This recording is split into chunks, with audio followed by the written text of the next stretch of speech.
किसी के पास टाइम नहीं है इतना आपको जज करने का। और अगर कोई पकड़ लेता है आपकी mistake, you could just say oh I didn't know it, is it so, ऐसा है क्या, is it so, oh I made a mistake here, I just realised it, I really appreciate your feedback. देखो जब आप mistake करते हो ना, वो सिचुएशन इतनी एम्बेरसिंग नहीं होती, एम्बेरसिंग हम उसको अपने रिएक्शन से बना देते हैं। नमस्कार everyone, I am back again with another interesting lesson which is going to be on phrasal verbs. आज की वीडियो में मैं आपको 25 फ्रेजल वर्ब सिखाऊंगी। जितनी भी ग्रामर आपने मेरे साथ सीखी है इस फ्री स्पोकन इंग्लिश कोर्स में, उस पूरी ग्रामर को आज की वीडियो में ही थोड़ा थोड़ा रिवाइज करेंगे। क्योंकि देखिए जो भी सेंटेंस आप इंग्लिश में बोलते हैं या लिखते हैं वो कहीं ना किसी ग्रामर पैटर्न को यूज़ करके बना होता है। तो फ्रेजल वर्ब सिखाते टाइम मैं आपको ग्रामर को भी रिवाइज कराने में हेल्प करूंगी ताकि आपकी सेंटेंस कंस्ट्रक्शन की नॉलेज थोड़ी सी और डीप हो पाए।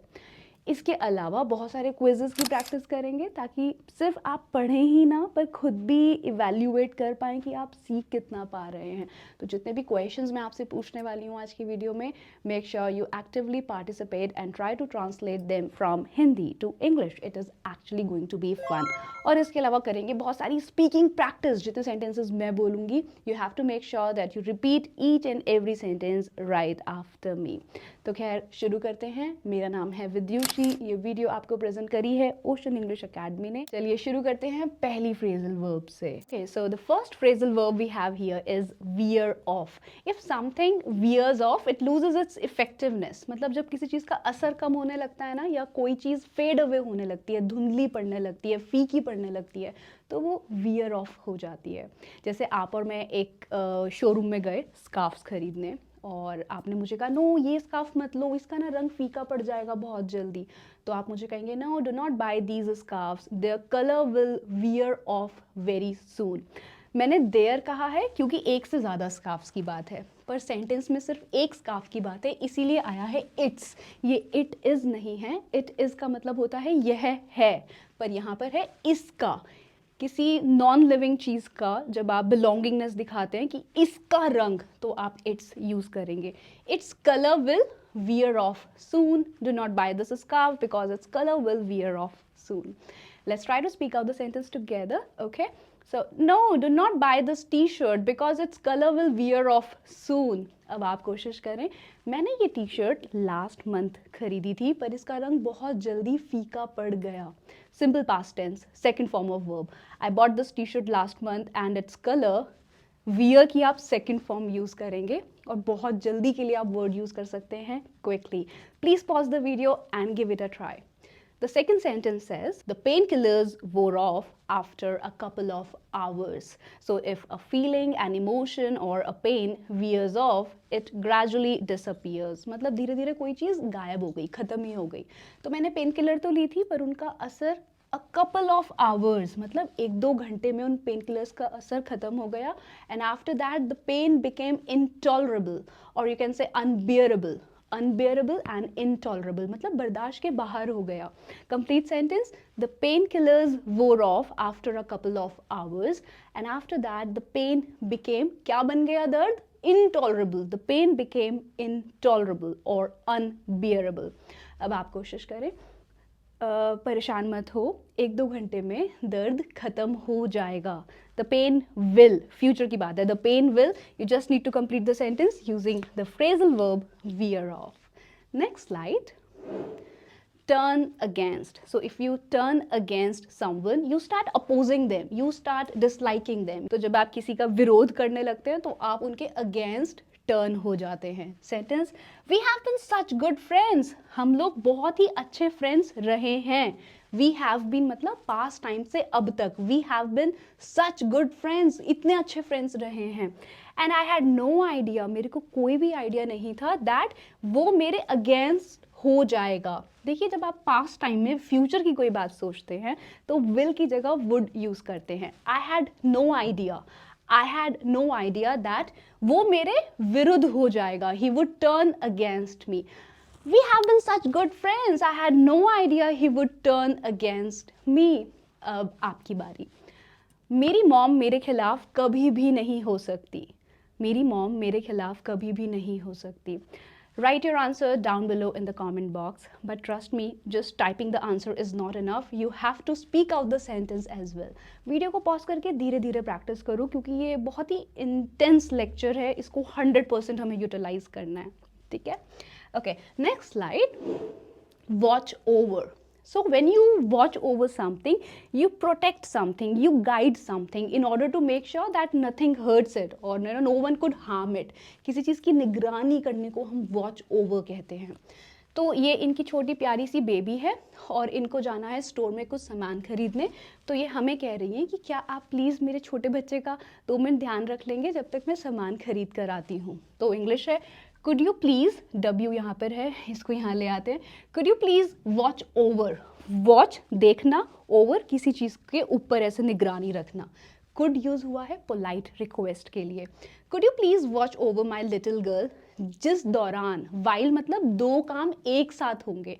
While I go to the store.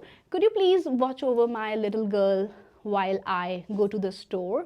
Now let's try to speak out the sentence together. Could you please watch over my little girl while I go to the store? क्या आपने ऐसे बोला while I go to the store?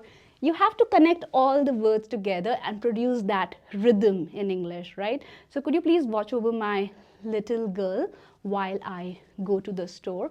Now it's your turn. I would like you to translate this sentence. मैं जब तक ticket खरीदूंगा क्या please आप मेरे बैग का ध्यान रख लेंगे, आप मेरे बैग की निगरानी कर लेंगे. Could you please? I know how to translate it. I just cannot hold my horses.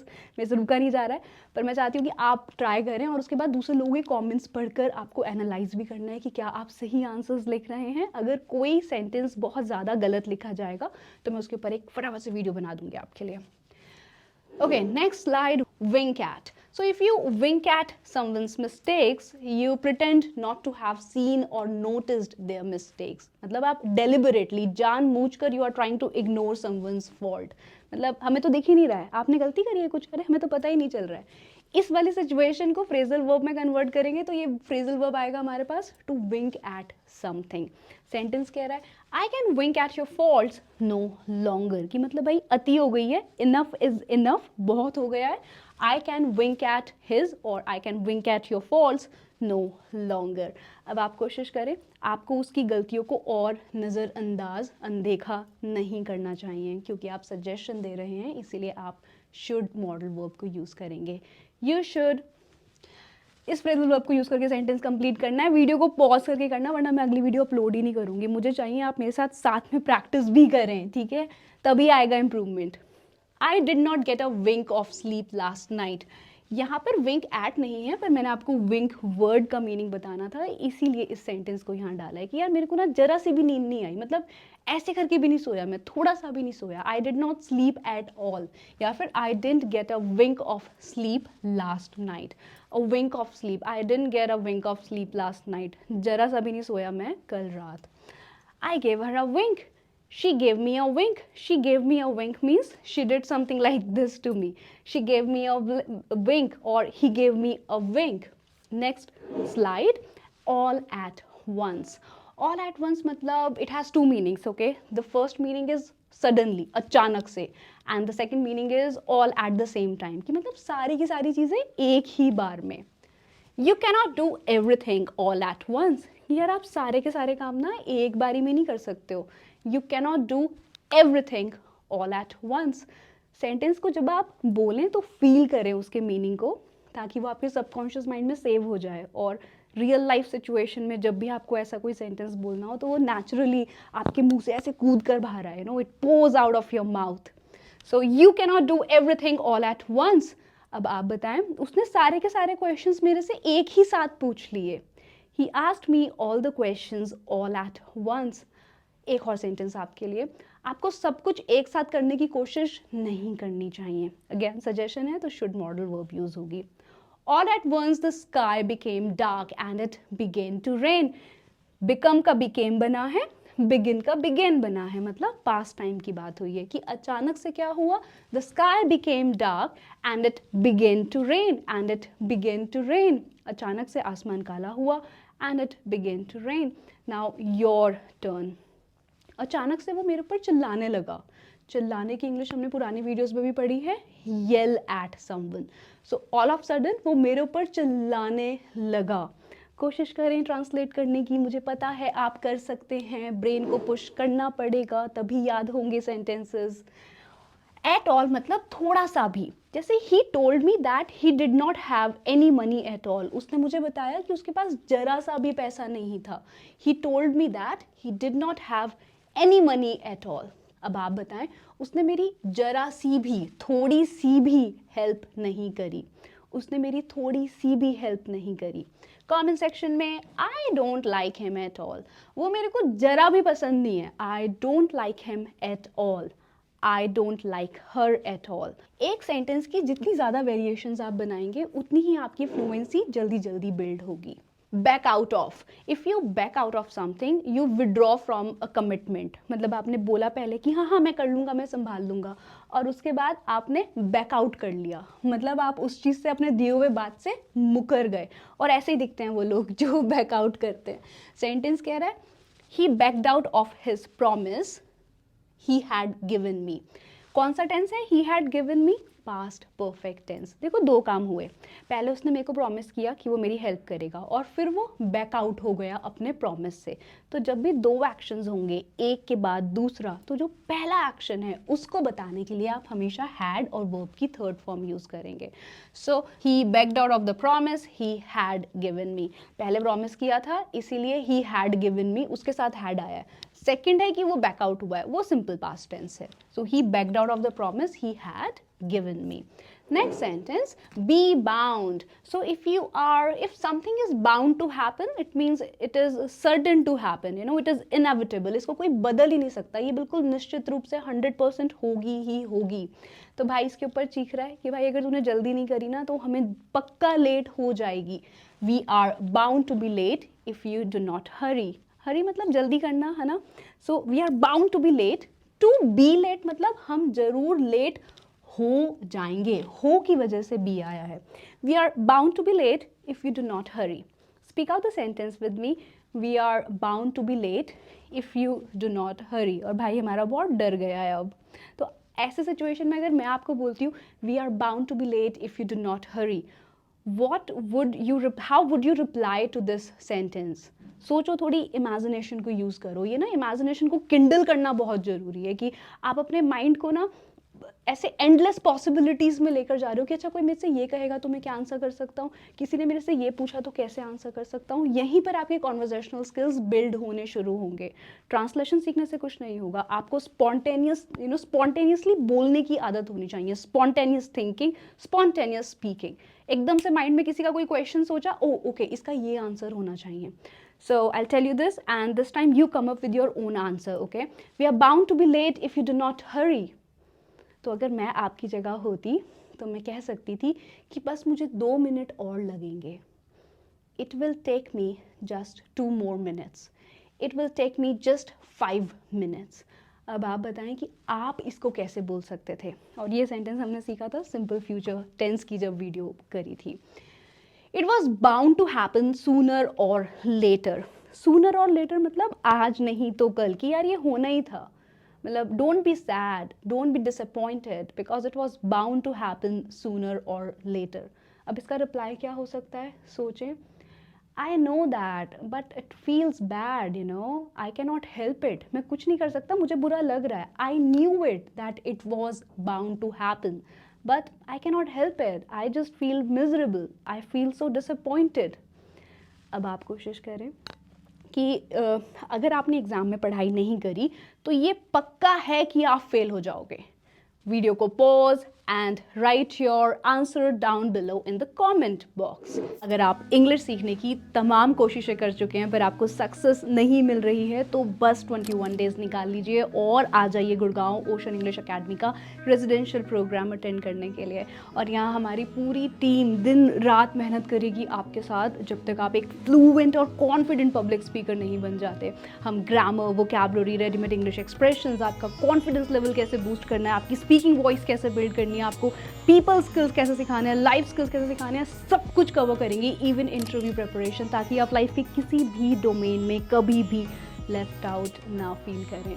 इस कोर्स की डीपर इंसाइट्स जानने के लिए आप हमें इस नंबर पर कॉल कर सकते हैं, और ये सारे स्किल्स अगर फ्री में सीखना चाहते हैं तो you can subscribe to our YouTube channel and I promise I will get you covered. Next slide says put aside. तो पुट का मतलब होता है रखना और असाइड का मतलब होता है साइड में, मतलब किसी चीज़ को बचाकर साइड में रखने के लिए आप कहते हो put aside. Sentence you must, must क्यों यूज हुआ है? कंपल्शन है। शुड मतलब फ्रेंडली सजेशन कि भाई मर्जी है, करो ना करो, पर मेरा काम था बताने का, मैंने बता दिया। मस्ट आप यूज करते हो जब आप फोर्सफुली कह रहे हो you must put aside some money every month for your old age, because it doesn't matter how much you are making at present. What matters the most is how strong your financial management is. Could you please put aside a few minutes, मतलब 3-4 minutes, कुछ minutes for a short meeting. ये चालाकी है, बस एक बार कोई meeting के लिए हाँ बोल दे, उसके बाद मीटिंग 15-20 मिनट्स लॉन्ग भी रन ओवर हो सकती है, वो थोड़ा सा एक्सटेंड हो सकती है मीटिंग। सो एक बार बोलने की प्रैक्टिस करते हैं। Excuse me, could you please put aside a few minutes for a quick meeting. I would like you, मैं चाहूँगा, I would like you to please put aside a few minutes for a quick meeting. Could you please put aside a few minutes for a quick meeting. एक sentence को तब तक बार बार बोलते रहो जब तक वो फ्लुएंटली मुंह से बाहर ना आए।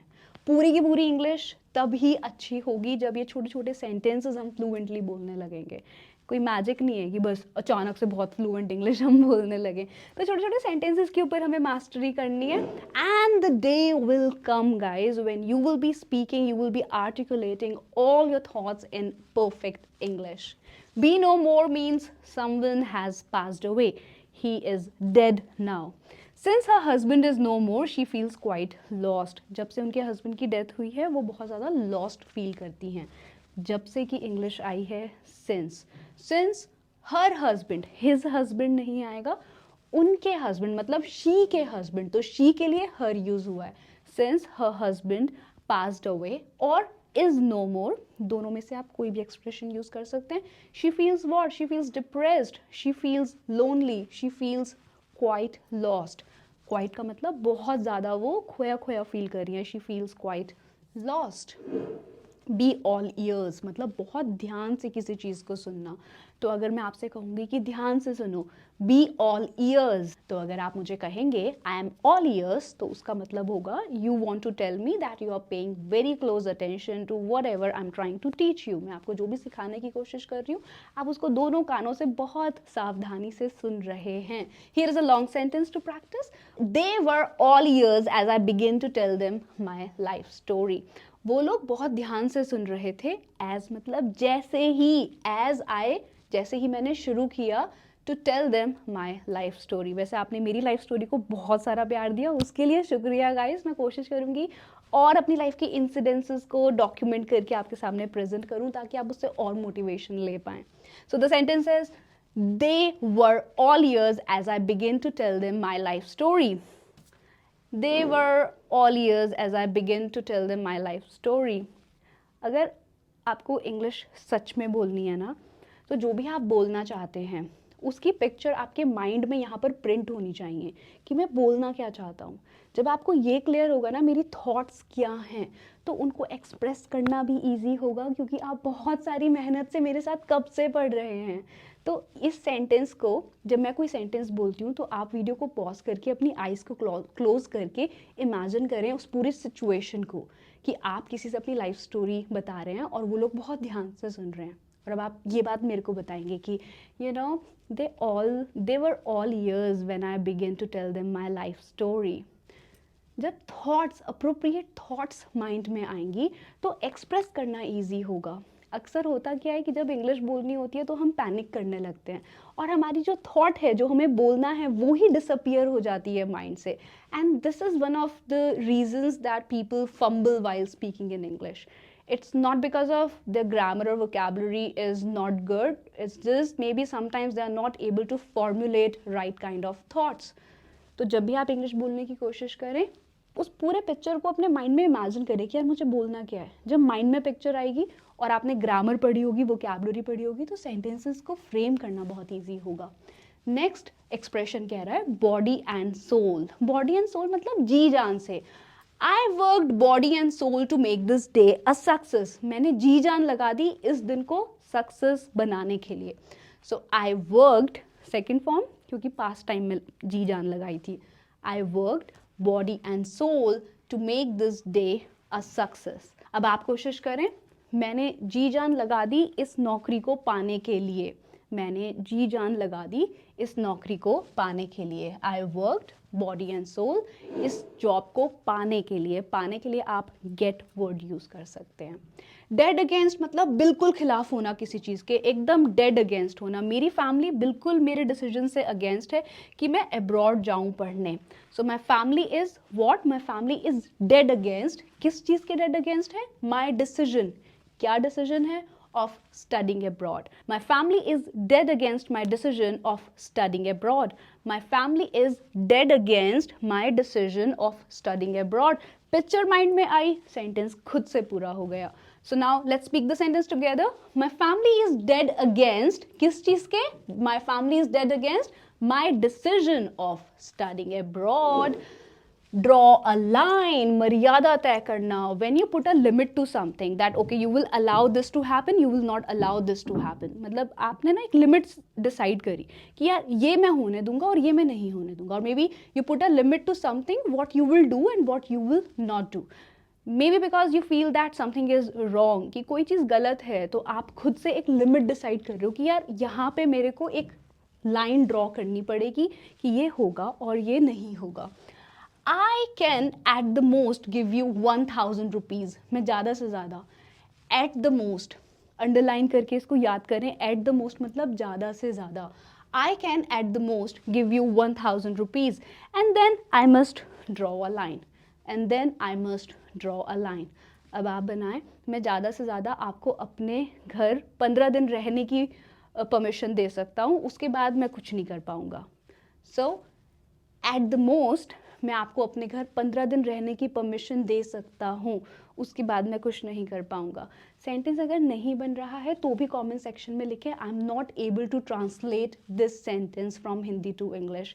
इससे मुझे पता चलेगा कि वीक एरियाज कौन से हैं और कैसे मेरे को अपनी नई वीडियोज़ को शेप देना है. I don't mind my roommate being a bit messy. A bit messy मतलब थोड़ी मैली कुचैली सी है, थोड़ी सी गंदी है, अनटाइडी है, पर मुझे फ़र्क नहीं पड़ता. I don't mind my roommate being कि वो थोड़ी मैसी रहती है. I don't mind my roommate being a bit messy. But leaving dirty dishes for me. पर वो खाना खा के जो झूठे बर्तन है उनको मेरे लिए छोड़ देती है. Leaving dirty dishes for me to clean up is where I draw the line.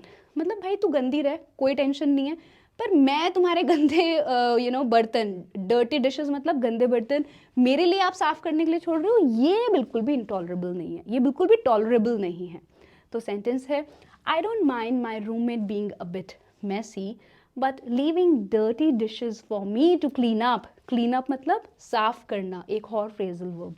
But leaving dirty dishes for me to clean up is where I draw the line, is where I put a limit.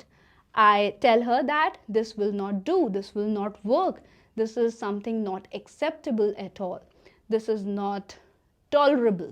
इस चीज़ को मैं बर्दाश्त नहीं करूँगा. थोड़ा सा difficult sentence है, इसलिए 2 बार रीड करेंगे साथ में. I don't mind my roommate being a bit messy, but leaving dirty dishes for me to clean up is where I draw the line. एक बार और आप एक बार मन में रीड कर लें ताकि जब मेरे साथ रीड करें तो थोड़ा फ्लुएंटली बोलें. Okay. I don't mind my roommate being a bit messy, but leaving dirty dishes for me to clean up is where I draw the line. I'll never accept that. Perfect. Next slide. Gain ground. धीरे धीरे प्रगति करना. So if an idea or maybe something gains ground, it means it's becoming increasingly popular, it is becoming widely known. उसको ज़्यादा से ज़्यादा लोग, धीरे धीरे बहुत ज़्यादा लोग जानने लगे हैं. तो मेरी वीडियोस पॉपुलर होने लगी थी 2022 में. My videos started gaining ground back in 2022. Started gaining ground मतलब धीरे धीरे एकदम से वो मतलब प्रोग्रेस करने लगी वो चीज़. India lost the first 2 matches but begin to gain ground gradually. पहले 2 मैचेस इंडिया हार गई, पर धीरे धीरे उन्होंने क्या किया, प्रोग्रेस किया, but began to gain grounds gradually, मतलब धीरे धीरे. There are strong signs that his views are gaining ground. तो अगर कोई नया इन्फ्लुएंसर फेमस होता है ना, इसका मतलब जो उनके व्यूज़ हैं, जो उनके व्यू पॉइंट हैं, चीज़ों को देखने के, परखने के, जो उनका परसेप्शन है, वो धीरे धीरे अब पॉपुलर होने लगा है. More and more people have started liking them. So there are strong science.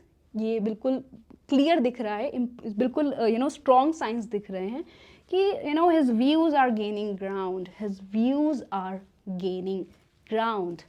Next slide. Get ahead of मतलब आगे निकल जाना. तो आप और मैं ड्राइव कर रहे हैं और हमने देखा कि यार बंदा ना बहुत धीरे ड्राइव कर रहा है, ना खुद आगे जा रहा है ना हमें आगे जाने दे रहा है. तो आप क्या कहोगे, यार इससे ना आगे निकलो. Get ahead of this guy. Get ahead of this guy. He's driving too slow. Get ahead of this guy. अब आप बताएं, अगर आपको लाइफ में आगे बढ़ना है तो आपको इंग्लिश सीखनी पड़ेगी.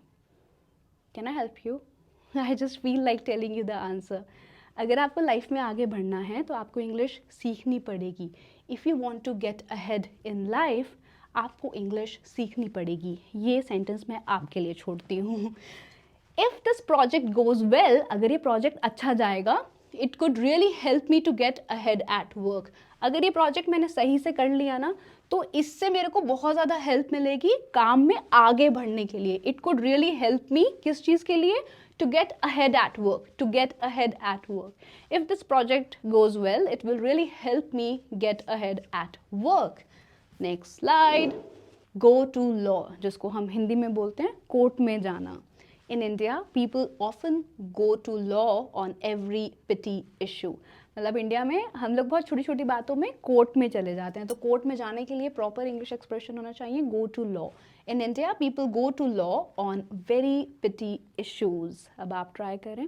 आपको इतनी छोटी बात के लिए कोर्ट में नहीं जाना चाहिए. You should not go to law for such petty issue. You should not go to law for such मतलब इतना सा, for such petty issue. Good deal मतलब बहुत अच्छी क्वांटिटी में, बहुत अच्छी मात्रा में. Startups takes a great deal of money, time and effort. Startups, जब आप कोई नई कंपनी शुरू करते हो तो उसमें आपको बहुत ज़्यादा क्या चाहिए होता है, पैसा, टाइम और एफर्ट, मेहनत और पैसा. सो स्टार्टअप्स है तो यहाँ पर टेक आएगा guys. Please excuse me for that, there is a typo मतलब जब रिटन में कुछ गलती हो जाती है ना तो आप उसको टाइपो बोलते हैं. तो यहाँ पर आएगा स्टार्टअप्स टेक, क्योंकि ये प्लूरल है तो ये सिंगुलर रहेगा. स्टार्टअप एक होता तो आप टेक्स लगाते. सिंपल प्रेजेंट टेंस है ना, present indefinite tense. So startups take a great deal of money, time and effort. She spent a great deal of money on furnishing her apartment. तो आप मेरे घर आए और आपने कहा यार आपने बड़ा पैसा खर्च किया हुआ है घर को सजाने में, फर्निशिंग करने में. So you have spent a good deal of money. You have spent a good deal of money or a great deal of money. Both are correct. You have spent a great deal of money on furnishing your apartment. I really admire it. I really like it. You have really spent great amount of money and time. किस चीज़ के लिए? On furnishing your apartment. Every now and then मतलब अक्सर, हम लोग अक्सर मिलते हैं. We are very good friends and visit each other. Visit each other मतलब एक दूसरे से मिलने जाते हैं. We are good friends, we are very good friends and we often मतलब अक्सर, and we often visit each other every now and then. Often ना लगाकर every now and then use किया है, अक्सर. तो अक्सर वो कंप्लेंट्स करती रहती है. She is complaining every now and then. He is lying every now and then. Every now and then he's coming to me complaining about small things, about trivial things. Trivial मतलब भी होता है मतलब बिना बात की, जो बहुत कम इम्पोर्टेंस की चीज़ें हैं उसके ऊपर लेकर वो कंप्लेन आता है. So he's coming to me complaining over trivial things every now and then and it's very annoying. Okay. Keep back. Keep back मतलब दूर रहना. जब आप छोटे बच्चे को कहते हो ना, अरे आग से दूर रहो, स्विमिंग पूल से दूर रहो, तो आप कहेंगे कीप बैक. किस चीज़ से? आग से की English from. Keep back from the fire, keep back from swimming pool. You are stopping someone to do something. पहला तो हो गया सिंपल दूर रखना, सेकंड मीनिंग है कि आप डेलिबरेटली किसी को ना रोक रहे हो कुछ काम करने से। It is only her lack of confidence, ये बस उसका कॉन्फिडेंस है जो उसको रोक रहा है। It is only her lack of confidence that is keeping her back, that is holding her back. Holding her back भी ठीक है, that is keeping her back भी ठीक है। अब आप बनाएं, ये बस इंग्लिश कम्युनिकेशन स्किल्स हैं जो मेरे को करियर में आगे बढ़ने से रोक रहे हैं। It's just which is keeping me और which is holding me back. मैं आपको हिंट दे रही हूँ, पर फिर भी आप अपनी नोटबुक में या कमेंट सेक्शन में इन सेंटेंसेस को ज़रूर ट्रांसलेट करते रहें, ताकि ये एक्सप्रेशंस लाइफ लॉन्ग के लिए आपके माइंड में रिटेन हो जाएं और आप इन्हें कभी ना भूलें। Fall apart. If something is falling apart, it is breaking into pieces. Maybe because it is too old or it was badly made. कोई चीज़ टुकड़ों में जब टूटने लगती है ना, तो वो fall apart होने लगती है। डोंट बी सो रेकलेस, बहुत ज़्यादा लापरवाह मत हो। बहुत प्यारा वर्ड मिल गया, reckless. Don't be so reckless, इतने ज़्यादा लापरवाह मत हो, otherwise your plans will fall apart. आपके जो आइडियाज़ हैं वो टुकड़ों में टूट जाएंगे। Don't be so reckless, otherwise वरना, otherwise your plans will fall apart. I was falling apart. So if someone is falling apart, he is going through an emotional trauma. वो emotionally बहुत ज़्यादा कमज़ोर फील कर रहे हैं and he feels to be shattered from within, कि मतलब अंदर से बहुत टूटा टूटा उनको लग रहा है, बहुत बिखरा बिखरा लग रहा है कि सब कुछ ख़त्म हो गया है। ठीक है, so if someone is falling apart, he is feeling mentally very low and he is little depressed, he is going through an emotional trauma. So in that situation you could say, I'm falling apart because of the current circumstances, जो अभी आज के हालात हैं, because of it I'm falling apart, I wasn't getting any sleep, मेरे को बिल्कुल नींद ही नहीं आ रही थी। छोटी सिचुएशन के लिए भी यूज़ हो जाएगा, उसको मे बी डिप्रेशन नहीं हो रहा है, वो बस इसलिए थोड़ा सा बिखरा बिखरा फील कर रहा है क्योंकि उसकी नींद पूरी नहीं हो रही है। So I was falling apart just because I wasn't getting any sleep. क्या आपको अभी भी याद है कि आप कैसे कहेंगे कि वो झपकी भर भी नहीं सोया, ही कुड नॉट गेट। क्या आपको अभी भी याद है? अभी टेस्ट करो मेमोरी को, क्योंकि वो हमने अभी बस 10 मिनट्स पहले पढ़ा था। तो क्या वो एक्सप्रेशन आपको अभी भी याद है? नहीं याद है, इसका मतलब you are suppose to watch one video at least 2 to 3 times. Revision ही तो मास्टरी है ना, जितनी बार आप एक चीज़ को बार बार पढ़ेंगे उतना ही ज़्यादा आपको अच्छा याद होगा। तो एंटरटेनमेंट के लिए वीडियोस मत देखा करो, हाँ, बार बार प्रैक्टिस किया करो। Look through. So if you look through a book, you quickly read it, or maybe you read some other written material. You just quickly catch a glimpse of it. आप उसको फटाफट से पढ़ लेते हो कि सब सही लिखा है ना, उसको look through कहते हैं। Could you look through this report when you have a spare moment? एक और एक्सप्रेशन मिला, a spare moment, जब आपके पास थोड़ा सा समय हो, मतलब ऐसा समय जो फ्री हो। a spare moment, spare क्या होता है? Extra. Do you have a spare pen? क्या आपके पास एक एक्स्ट्रा पेन है? तो जब एक्स्ट्रा टाइम हो तो क्या आप प्लीज़ इस रिपोर्ट को एक बार ऐसे ग्लिम्स कर लेंगे, एक बार लुक थ्रू कर लेंगे। इवन अगर मैं आपकी टीचर होती और आप मेरे से क्लास के बाद रुक कर बोलते कि मैम मैंने ये सेंटेंसेस लिखे हैं, could you please look through these sentences, could you please look through this essay, could you please help me with the corrections, could you please look through this right up, जो भी आपने लिखा है। So could you look through this report when you have a spare moment? Look down on. When you look down on someone, you make them feel less important. मतलब आपको लग रहा है कि यार उनकी कोई वैल्यू नहीं है। आप जब किसी को नीचा दिखाते हो तो आप किसी को लुक डाउन करते हो, जो बहुत ही गलत चीज़ है। और अगर कोई बंदा अच्छे से इंग्लिश नहीं बोल पा रहा है तो अक्सर उसको ऐसा फील होता है, ज़बरदस्ती, चाहे उसको कोई नीचा दिखा ना रहा हो, पर उसको ये फील होने लगता है कि सब मेरे को नीचा दिखा रहे हैं, they are looking down on me. तो मैं आपको यहाँ पर ये बताना चाहती हूँ कि जब आप गलत इंग्लिश बोलते हो तो ये सिर्फ आपको पता होता है कि आपके अंदर बहुत ज़्यादा कॉन्फिडेंस नहीं है। आप कॉन्फिडेंटली बोला करो, किसी के पास टाइम नहीं है इतना आपको जज करने का।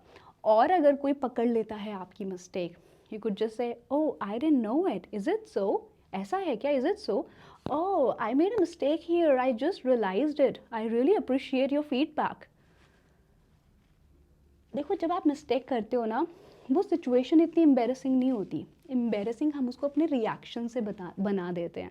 तो आप रिएक्शन थोड़ा ना हल्के में दिया करो। अगर मैंने आपको बोला you made a mistake here, it is not you are looking up, it is you are looking down on something, मैंने आपकी मिस्टेक पकड़ ली, तो आपने कहा oh is it so, I didn't know it, I really appreciate your feedback, I really appreciate your suggestions, I really appreciate your time for correcting me on this. आपने उसको प्यार से बोल दिया कि भाई मुझे नहीं पता था, तूने बता दिया, तू भगवान है। ऐसे बोल के क्या होगा कि आप उस सिचुएशन को बहुत ज़्यादा बड़ा दिखा ही नहीं रहे हो, और जब आप प्रॉब्लम को बड़ा नहीं दिखा रहे हो तो वो खुद छोटी हो गई। So you say really appreciate your correction, I really appreciate your feedback, I work on it, या okay I make a note of it, मैं इसका नोट बना लेता हूँ, I make a note of it, या I make sure I never commit the same mistake again, really appreciate it, really appreciate it. तो जब English बोलो तो बस ऐसे ही बोलो कि आपसे ज़्यादा किसी को आती ही नहीं है। जब पकड़े जाओ तो मान लो अच्छा ऐसा होता है क्या, मुझे तो नहीं पता था। तो my friends look down on me because I can speak English well. Fall off मतलब नीचे गिरना। So if something falls off it becomes detached and drops to the ground. ऐसे जहाँ पे थी वहाँ से डिटैच हुई और ग्राउंड पर नीचे गिर गई। Second form of fall off is fell off, मतलब नीचे गिर गया पास्ट टाइम में। Your phone is going to fall off the bed, आपका जो फ़ोन है वो बेड से नीचे गिरने वाला है। Your phone is going to fall off the bed, your phone is going to fall off the bed. अब आप बताएं, वो चेयर से नीचे गिर गया, he fell off the chair, he fell off the chair. इतना फास्ट ट्रांसलेट करना आना चाहिए, तभी फ़ायदा है ऐसे बार बार फ्रेजल वर्ब्स और ग्रामर की प्रैक्टिस करने का। अगर नहीं हो पा रहा है इसका मतलब थोड़ी सी और मेहनत करनी है हमें अपनी सेल्फ लर्निंग में। ओके, एक और सेंटेंस आपके लिए। अच्छे से बैठो वरना तुम नीचे गिर जाओगे, अच्छे से बैठो वरना तुम नीचे गिर जाओगे। और इसी सेंटेंस से करते हैं इस वीडियो का एंड। ये लेक्चर आपको प्रेजेंट किया था ओशन इंग्लिश अकेडमी ने। मेरा नाम है विद्युषी। अगर आप मेरे साथ अंत तक बने रहे हैं तो वीडियो को लाइक ज़रूर कर देना, और प्लीज़ इस वीडियो को उन सब लोगों के साथ शेयर कर दो जिनको लगता है कि इंग्लिश सीखना या बोलना बहुत ही रॉकेट साइंस है, बहुत मुश्किल चीज़ है। क्योंकि आप ये जानते हो मुश्किल नहीं है ना? हाँ या ना लिखकर बताना ज़रा कमेंट सेक्शन में। मुझे अच्छा लगता है जब आप मेरे लास्ट क्वेश्चन का आंसर करते हो ना, इससे मुझे पता चलता है अच्छा ये वाले स्टूडेंट्स मेरे साथ लास्ट तक पढ़ रहे थे। Well, thank you very much guys for watching the video till the end. I love you, keep learning, keep growing.